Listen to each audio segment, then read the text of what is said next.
With a march toward global integration, countries are becoming constituencies, while borders are becoming challenges and also opportunities. The seamless yet curated movement of persons and businesses is needed now more than ever. One man is crossing borders to facilitate this mobility. Recognized internationally as a leader in business immigration law, he is now bringing his expertise to the Philippines. Join me as I meet Jean-Francois Harvey, worldwide managing partner of the Harvey Law Group and our thought leader for this episode.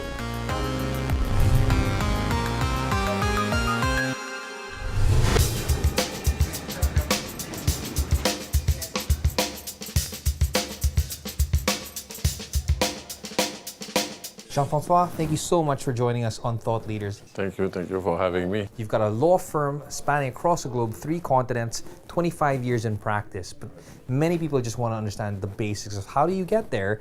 And the first question always comes to mind is, why the law? With this practice, how did you get into this realm? The fact is, my father was a lawyer for 26 or 24 years and a judge for 26 years at the Superior Court of Canada. So pretty much I grew up into this field, if you want. My father will often have other judges coming for dinner and things, so I will be listening to this from a young age too. So when it came to choose where I should go for university and what subject I should take, so I said the easy way out will go to law school, and it was quite fun. It was quite easy actually, because I was raised in that, right? Yeah.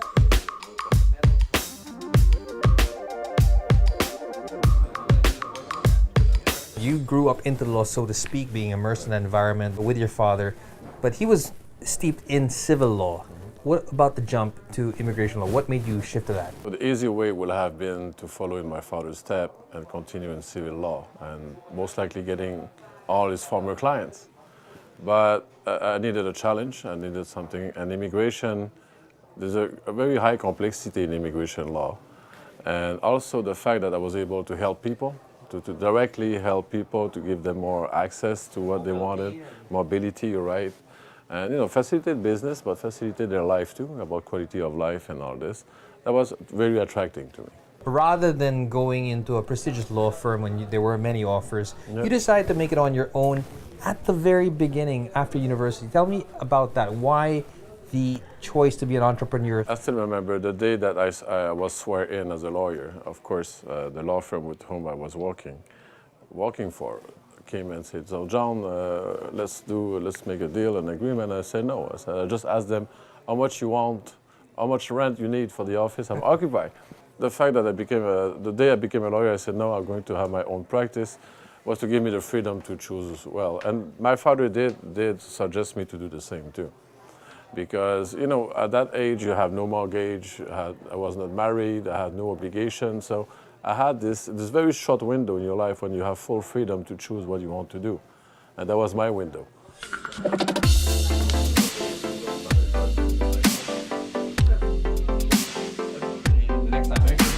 It didn't come without its challenges. I mean, everybody's setting up a business, let alone a law firm, has the idea of establishing a practice, getting a reputation, getting clients. How did you manage those first few years? That was tough. To be honest, the first 5 years was really hard. First, because I looked way too young. Lawyer traditionally have gray hair. I didn't have gray or white hair at that time, and I was quite young.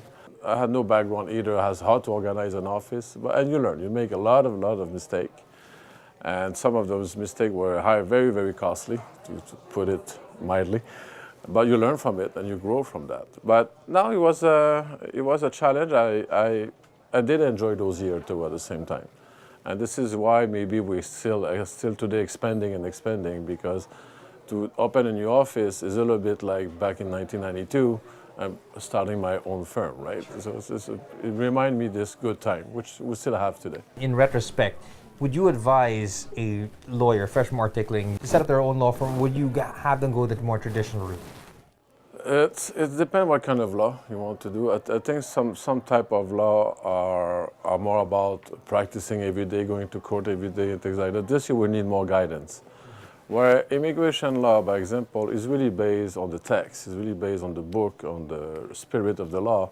So if you master the law itself, you can probably most likely give a very good service to your client from day one. And one way I was able to make it is by concentrating on results. And it was not easy, but been working very, very hard to get the result that the client was expecting. If you, at the end of the day, you get the visa or the passport for your client, you tend to forget how young you are and concentrate on the result. Tell me about your first case. I mean, it's always, I'm sure it's as vivid as today, as the day you actually had it.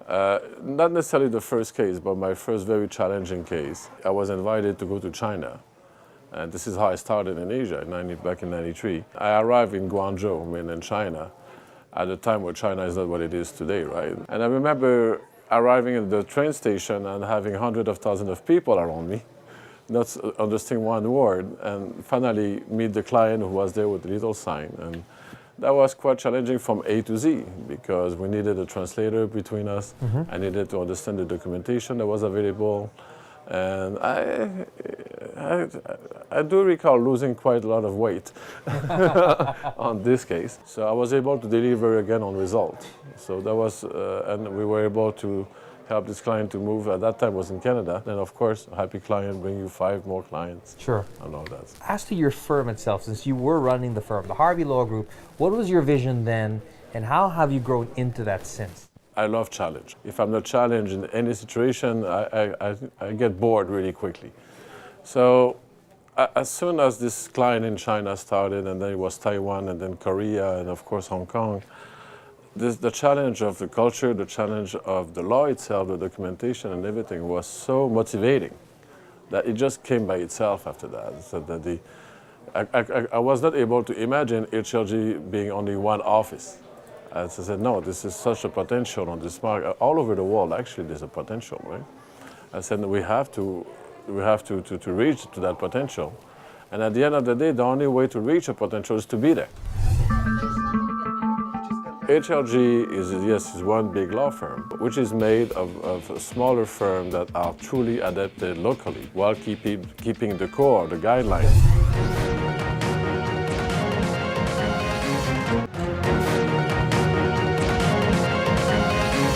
You drill a metal steel well, it eats it all up. You made that big leap from Montreal to Hong Kong. I mean, what was it like? Well, first of all, what was the inflection point for you to say, I've got to be in this area, in this region? For those people who moved in the early 90s to China and look at it, then you can feel that something was happening, something very, very important was happening. You've been traveling back and forth between Canada, 12 hours jet lag every time, 16 to 18 hours journey, which is not easy either. That is the market right there. That's it, far from the family and all this, but you arrive there, you sense the energy. The dynamism, right? The energy. The dynamism, you can feel the energy. That was part of my luck too, to end up in Hong Kong. I can imagine what it was like in the first few months, setting up office, getting a coterie of lawyers together. The challenge is every single day, but you take them one by one. Because if you look at the whole picture and say, what I need to do to set up an office, by example, in Hong Kong, then you just say, no way, close your suitcase and go back home. A small step at a time and slowly. And again, I use the word luck because for a good reason. So by pure luck, I find the right people too. The right people was introduced to me. Some of my staff in Hong Kong has been with me for day one.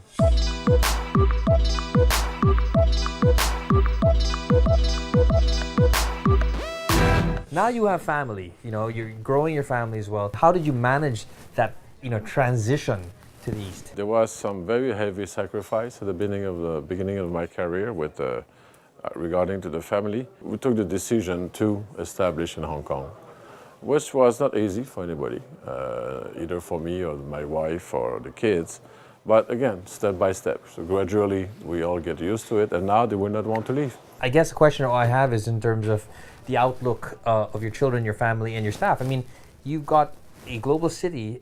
And how do you still cultivate a global outlook from the people you're engaged with? How do you do that? Well, family-wise, I must admit, I have a lot of, my wife has been a big part of my success, and she's from South Taiwan.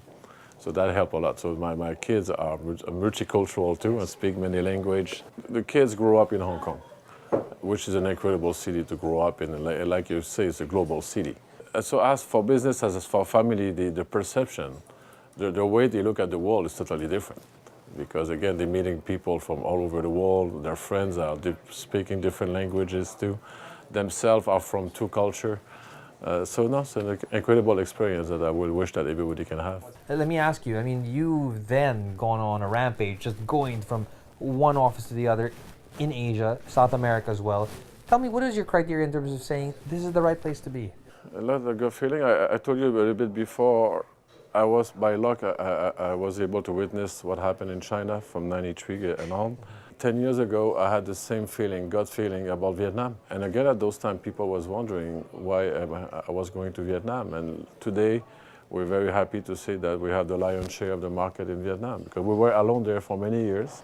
And now we have 3 offices, Hanoi, in Da Nang, and Ho Chi Minh, of course. So it was a good bet again.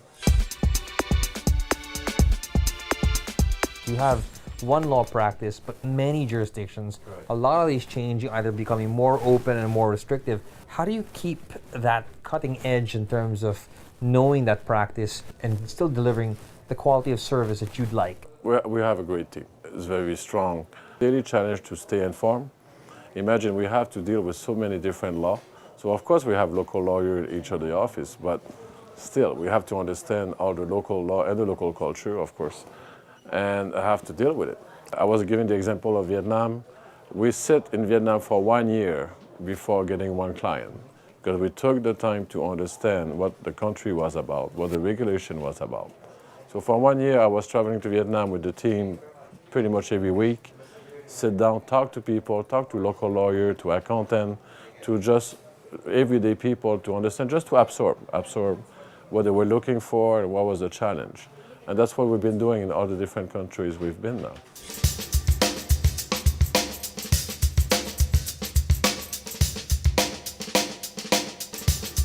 As a growing, set of multicultural experts, how do you cross-fertilize, take that knowledge, replicate that, and keep that as a competitive advantage? Well, surprisingly, I mean, as you know, law is quite a conservative, let's say, call it a business or practice, right? And that's the biggest challenge we have. You have to be so open-minded. You have to be ready to question yourself all the time and question the approach all the time, and to be excessively flexible.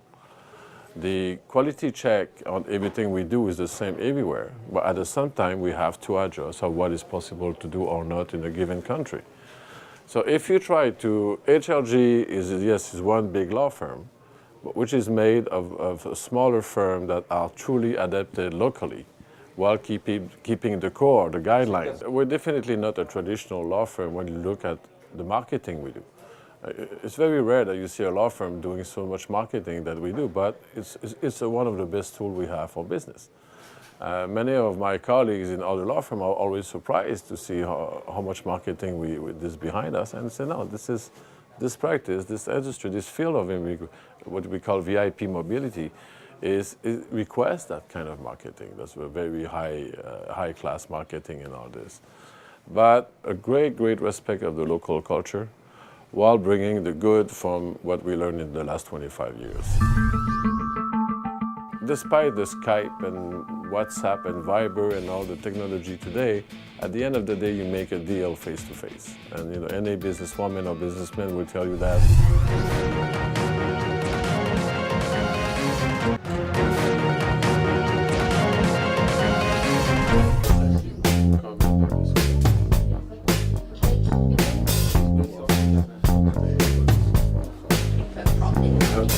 Certainly it's an ongoing, I would say, challenge, and there's a find that fine balance. I want to see how that applies to actually the decision you made to come closer to home, to the Philippines. I mean, what were the key points, factors, and at the same time, the moves that you had? We had a back office in the Philippines for 10 years, helping us with some of the work we do in other countries. But for the last 3 years, we've been receiving more and more inquiry about VIP mobility, about immigration, about second passport from Philippines. And about last summer of 2016, I really started to think that maybe we should make a move and open to Manila. So right now, the economy is doing excessively well in Philippines, Your business community is concentrating on the domestic, but this will last a certain time. When business good, very good domestically speaking, then the same business community will start to look outside to diversify their investment, diversify their risk also. And because the economy is doing so well, more people have more money to spend. Therefore, they will start to look at, hey, what else can we do? Can I expand my very successful business in the Philippines to Southeast Asia or to Europe or the Americas? So we feel that it's time for now for us to be here. And I'm very happy to say that it was a good decision.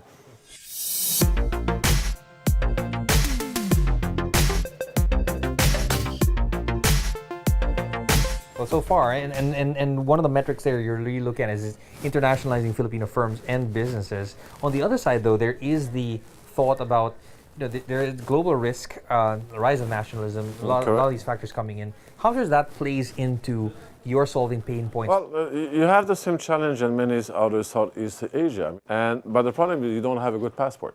Your passport is very hard. Limited. In terms of traveling, you need visa for many places you need to go, which become a real impediment to business. Despite the Skype and WhatsApp and Viber and all the technology today, at the end of the day, you make a deal face to face. And any businesswoman or businessman will tell you that at the end of the day, it's a face-to-face meeting. Now that the economy is doing so well, those same business people need to travel more. So what we offer them is to make sure that if they do miss a deal, it's not because of traveling reason. The environment, however, is changing. You're looking at some borders being a little more restricted than others. Political risk is coming up. How do you navigate through that landscape, especially for clients in countries that have increased risk profiles in terms of screening as well? That's why we're coming in too, because we do have the tools for those clients. We do have the solution, being a second citizenship, acquiring a passport which is well more recognized, and where the system, the QC behind that passport, make the host country feel very comfortable to accept this person to come in.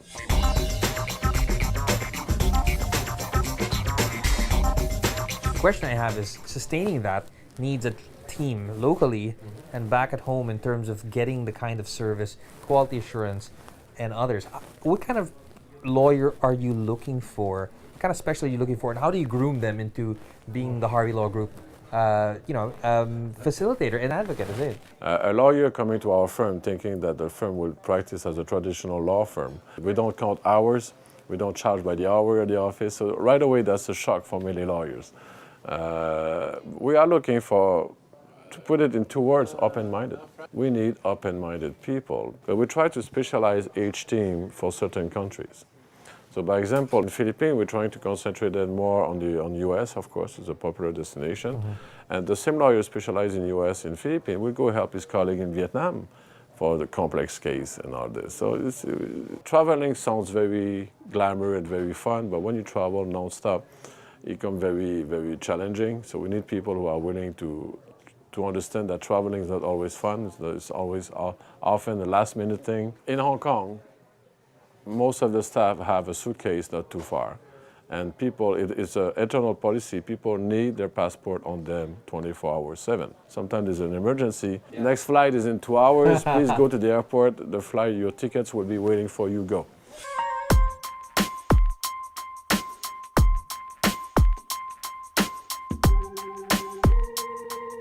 question I have is for you, Jean-Francois. You've seen the world. You're in 3 continents, 17 offices, and growing. What is next for you? We're not planning to slow down. Indonesia is next, of course, and everything. The next challenge, we still want to expand. We still want to expand. Of course, by example, if I take Philippines, we're in Manila now, but if everything goes well, by the end of 2018, we should have at least 2 or 3 other offices in the Philippines. In the regions, yeah. Because, again, it's a face-to-face thing. When you talk to a high-net-worth individual about mobility, acquiring a second citizenship, you don't do that over the phone. So if we want to be successful, and Philippines is very particular, you do have many different cultures within the same country. So we do need local people in different cities too, to be that better understand. And you have all the dialects and all this, so that we have to respect too. Well, this is a continuing journey. You certainly have globalized what is essentially a local feeling in terms of a service. Jean-Francois Harvey, thank you so much for your time. Thank you so much for your time again. Thank you so much. Merci beaucoup.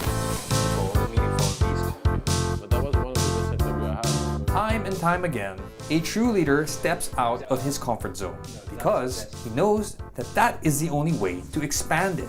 He is pioneering in his ideas and deliberate in his actions. Join me again next episode as I explore the minds and the moves of the country's most successful people.